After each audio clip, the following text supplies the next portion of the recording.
But perhaps the most volatile issue facing lawmakers right now, the debate over proposed new gun safety measures. This weekend marked 100 days since the Sandy Hook Elementary School massacre, and gun reform advocates are clearly frustrated with the lack of action from lawmakers. Organizers are planning a day of action this Thursday with events aimed at reducing gun violence across the country. With the future of an assault weapons ban hanging in the balance and the future of background checks also uncertain, this week New York Mayor Michael Bloomberg's group, Mayors Against Illegal Guns, announced it will shell out $12 million on a TV ad campaign in 13 states. For me, guns are for hunting and protecting my family. I believe in the Second Amendment, and I'll fight to protect it.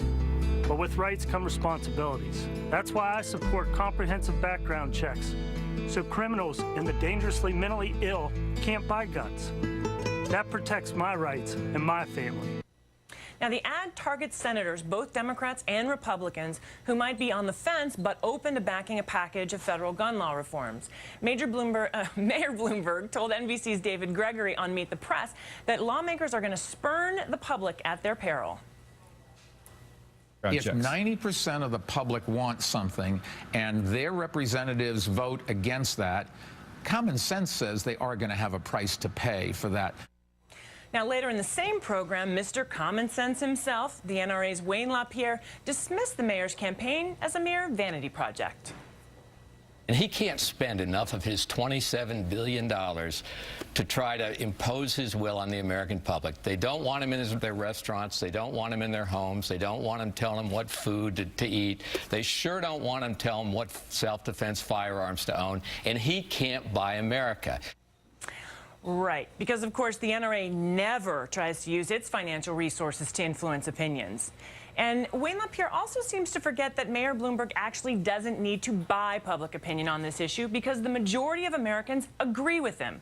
Between 85 and 91% of Americans support universal background checks in recent polls, and that includes 85% of gun owners. So more than 100 days after Newtown, why is so much political courage needed to simply stand up for the will of the people? For more on this, I want to bring in our panel. With us from Dallas, conservative strategist Celia Bigelow, and here in New York, Stephen Barton, a survivor of the Aurora movie theater shooting, now with Mayors Against Illegal Guns. Celia, I'm going to start with you and sort of get your take on this issue of background checks. As we just saw in the polling there, you've got 85 to 91% of Americans supporting universal background checks, and that includes 85% of gun owners. And yet Wayne LaPierre says the whole thing is a hoax, it's a dishonest premise, and it's all about taking away or confiscating your guns. Do you really agree with that? Well, what I think needs to be done is we need to strengthen the system we already have. And the fact of the matter is that nearly 80,000 people failed background checks last year, half of which were failed because of a felony indictment or conviction. And out of the half of those people that failed background checks and were failed because of a felony indictment, only 44 were prosecuted. What Celia, we need to be doing... I actually heard Wayne LaPierre repeat those statistics a few times, and when I dug in a little bit deeper, the truth of the matter is that a lot of times these prosecutions don't end up happening at the federal level. They happen at a lower level, and a lot of times, if someone fails a background check, it's not necessarily, there will not necessarily be the rationale to then pursue a federal case. So there are a lot of other details into why, what's really behind these numbers. But the fundamental question I have for you is, why would we oppose something that, you've got law enforcement officials and the general public saying, we want this, we believe this will help? Well, let's take a look in what is involved in some of these background checks that are, for say, in the bill that is actually being proposed by Chuck Schumer of New York. What we have here is some very ridiculous things that are included in this bill, including the fact that if you have a lost or stolen gun and you don't report it in 24 hours, that's a felony and you will be sent to jail for 5 years. And actually, I have a very close family member who has done a lot of moving, and he has lost an antique rifle of his. It's probably somewhere in his packages, but he would have been jailed for 5 years had he not reported this gun. I think it's pretty clear that the goal here is pretty clearly to make sure that we keep guns out of the hands of criminals and those who shouldn't have them. I want to move on. But Stephen, we know that... Sorry. Go ahead. Finish we your know point. that criminals are not going to follow the law. They're not following the law right now. Of course and this they're is not, just but making it much serves harder as a deterrent, for law-abiding actually, is the point. citizens it's making it much harder for law-abiding citizens to own guns. Well, Celia, and I think that to be actually the easily point is that it would put serve up as a felon. it would serve as a deterrent actually for non-law-abiding citizens. But true. I want to switch, Stephen. So the opposition to these reforms is bringing out some pretty questionable kind of actions.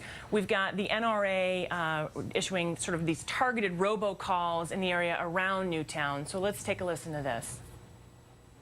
This week, despite an outcry of public opposition, anti-gun legislators are aggressively pursuing numerous proposals that are designed to disarm and punish law-abiding gun owners and sportsmen. So in addition to being a survivor of a gun shooting yourself, you live in the Newtown area. We have seen reports that obviously a lot of the folks in Newtown are just outraged that they've been targeted with these robocalls. What's your reaction? I mean, honestly, it's not surprising. It's nothing new when it comes to the gun lobby, the National Rifle Association. I mean, we saw it on Sunday with Wayne LaPierre. I mean, a complete insensitivity to the wishes and opinions of the American public at large, but more specifically to survivors of gun violence who really want to see reform to our broken gun laws.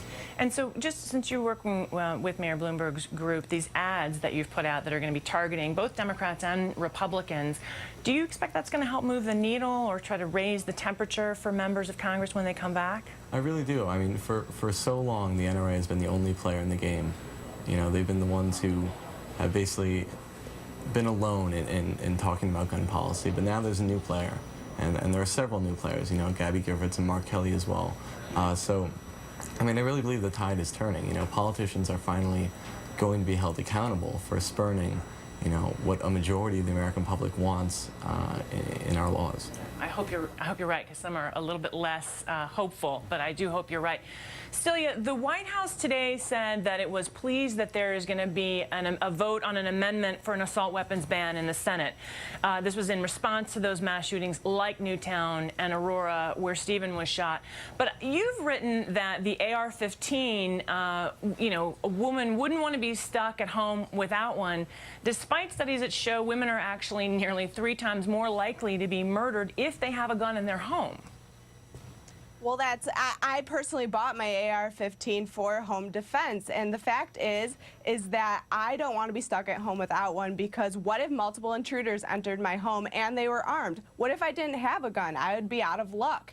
And if multiple intruders came into my home and I only had the 3 bullets that Mayor Bloomberg is fighting for, the fact of the matter is that I would be out of luck, because 3 bullets isn't going to get the job done. For example, what if I miss? But you know what? Here's the problem I have with that argument, Celia. I mean, even Justice Scalia talked about these same kind of weapons of war in the Heller decision, where he said, weapons of war. Yes, it is. An AR-15 is based on the M16. The AR-15 is based on the M16, and essentially it is a weapon of war that, even as I say, even Justice Scalia acknowledged should have. Is it a weapon of war because of cosmetics?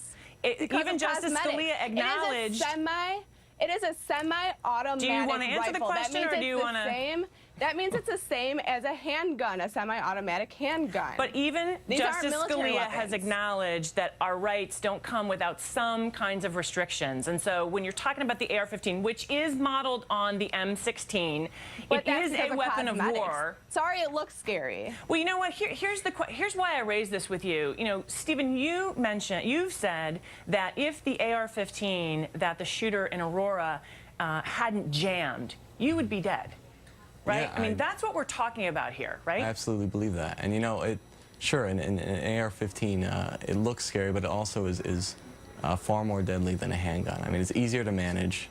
The recoil is less. The bolts are fired at a higher velocity. The effects of an AR-15 are devastating.